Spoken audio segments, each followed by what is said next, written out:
सारे तीर्थ बार बार गंगा सागर एक बार ऐसा क्यों कहा गया है? गंगा सागर एक प्रसिद्ध तीर्थ स्थान है जिसका पौराणिक काल से बहुत महत्व है। गंगा सागर वो स्थान है जहाँ गंगा नदी बंगाल की खाड़ी में समुद्र से मिलती है। कहा जाता है कि सभी तीर्थों की यात्रा का फल तब तक नहीं मिलता जब तक आप गंगा सागर नहीं जाते।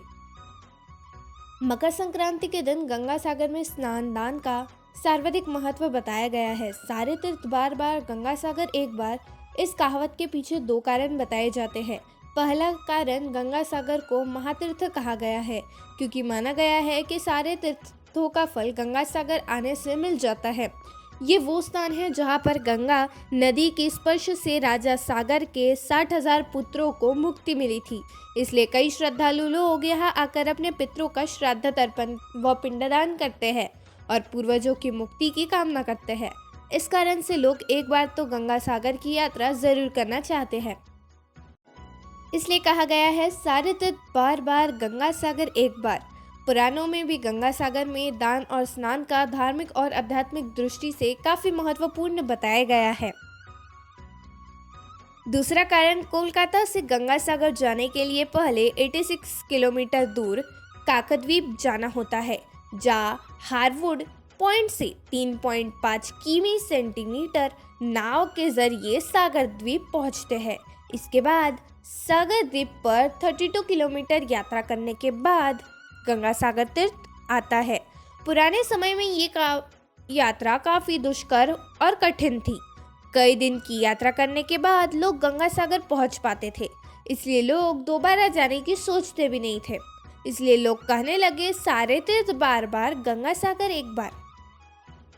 गंगा सागर की कहानी क्या है? रामायण की एक कथा के अनुसार अयोध्या के राजा सगर अश्वमेध यज्ञ कर रहे थे। उनके प्रताप से डरकर देवताओं के राजा इंद्र ने उनके यज्ञ का घोड़ा चुरा लिया और कपिल मुनि के आश्रम में जाकर बांध दिया। राजा सागर की दो रानियां थी, कैशिनी और सुमति। कैशिनी एक पुत्र था जिसका नाम असमंजस था और सुमति के 60,000 पुत्र पैदा हुए थे। असमंजस बहुत उद्दंड था और प्रजा के लोगों को बहुत कष्ट देता था, इसलिए राजा सगर ने उसे अयोध्या राज्य से निकाल दिया। अश्वमेध यज्ञ का घोड़ा चोरी हो जाने बाद राजा सागर बहुत चिंतित हुए क्योंकि यज्ञ पूरा होने के लिए घोड़ा मिलना जरूरी है। राजा सागर ने अपने 60,000 पुत्रों को घोड़ा खोजने के लिए भेजा। घोड़ा खोजते हुए राजा सागर के वे सभी पुत्र कपिल मुनि के आश्रम में पहुंच गए और घोड़े को वहां बांध देखकर उन्होंने कपिल मुनि को चोर समझा। कपिल मुनि भगवान विष्णु का अंश अवतार थे जिन्होंने कर्दम ऋषि के पुत्र के रूप में जन्म लिया था। राजा सगर के पुत्र कपिल मुनि के बारे में नहीं जानते थे और उन्होंने मुनि का काफी अपमान कर दिया। इस अपमान से क्रोध में आकर कपिल मुनि ने राजा सागर के पुत्रों को श्राप दिया कि तुम सब अभी भस्म हो जाओ। मुनि के श्राप देते हुए तुरंत ही राजा सागर के 60,000 पुत्र वही भस्म हो गए। जब काफी समय बाद राजा सागर के पुत्र वापस नहीं आए तो उन्होंने अपने पौत्र अंशुमान, जो कि असमंजस का पुत्र था, अपने चाचाओं का पता लगाने के लिए भेजा। अंशुमान भी खोजते खोजते कपिल मुनि के आश्रम पहुंच गया। वहां उसने यज्ञ घोड़ा और हजारों की संख्या में अस्थि पिंजर और राख देखी तो वो समझ गया कि क्या हुआ होगा। अंशुमान ने कपिल मुनि को स्तुति की और कृपा की प्रार्थना की। कपिल मुनि ने प्रसन्न होकर आंखें खोली।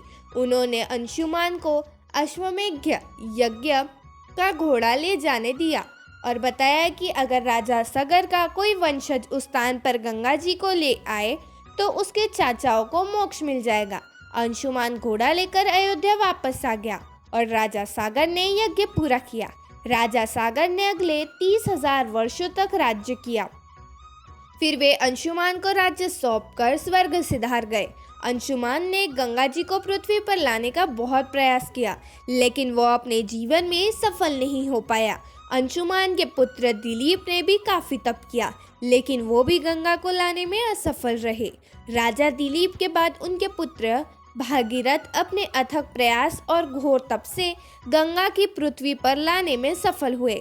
गंगा सागर कैसे जाए? गंगा जी ने आश्वासन दिया था कि पृथ्वी पर जरूर आऊंगी, परंतु जिस समय मैं स्वर्गलोक से पृथ्वी पर जाऊंगी उस समय मेरे प्रभाव को रोकने के लिए कोई उपस्थित नहीं होना चाहिए। इसके लिए भागीरथ ने भगवान शिव को तप करके प्रसन्न किया। भगवान शिव ने स्वर्ग से आती हुई गंगा को अपने जटाओं में धारण कर लिया और वहां से गंगा 7 धाराओं में भूमि पर उतरी। पहली 3 धाराएं हार्दिनी, पावनी और नलिनी पूर्व की दिशा में बह चली और 3 धाराएं सुचक्षु, सीता और सिंधु पश्चिम की ओर प्रवाह की। 7वीं प्रवाह भागीरथ के बताए रास्ते पर बढ़ चला और आगे आगे भागीरथ चलते चले गए। चलते चलते भागीरथ उस स्थान पर पहुंचे जहाँ उनकी प्रतिमा भस्म हो गए थे। माँ गंगा उनके अवशेषों के ऊपर से बहते हुए राजा सागर के 60,000 पुत्रों का उद्धार करते हुए जाकर सागर में मिल गई। राजा भागीरथ ने गंगा जी को पृथ्वी पर लाया, इसलिए गंगा का नाम भागीरथी भी है। गंगा सागर का मेला, जिस स्थान पर राजा सागर के पुत्रों को मुक्ति मिली, गंगा सागर वही स्थान है। यहाँ पर कपिल मुनि का मंदिर है जहाँ लोग दर्शन के लिए जाते हैं। गंगा जी जिस दिन पृथ्वी पर अवतरित हुई वो मकर संक्रांति का दिन था। संक्रांति के दिन गंगा सागर में स्नान का बहुत महत्व है, इसलिए हर साल मकर संक्रांति के दिन गंगा सागर में विशाल मेला लगता है जहाँ लाखों लोग स्नान और दान के लिए आते हैं। गंगा सागर का मेला 5 दिन तक चलता है। इस दौरान तीर्थ यात्रा लोग मुंडन, श्राद्ध, पिंडदान और समुद्रों में पितरों को जल अर्पित करते हैं। गंगा सागर में कपिल मुनि का प्राचीन मंदिर था जो कि समुद्र में समा गया। 1973 में यहाँ कपिल मुनि का नया मंदिर बना जहाँ श्रद्धालु और तीर्थयात्री दर्शन के लिए जाते हैं। गंगा सागर गंगा नदी का एक छोटा सा डेल्टा द्वीप है जिसकी आबादी करीब 2 लाख और क्षेत्रफल 282 वर्ग किमी है।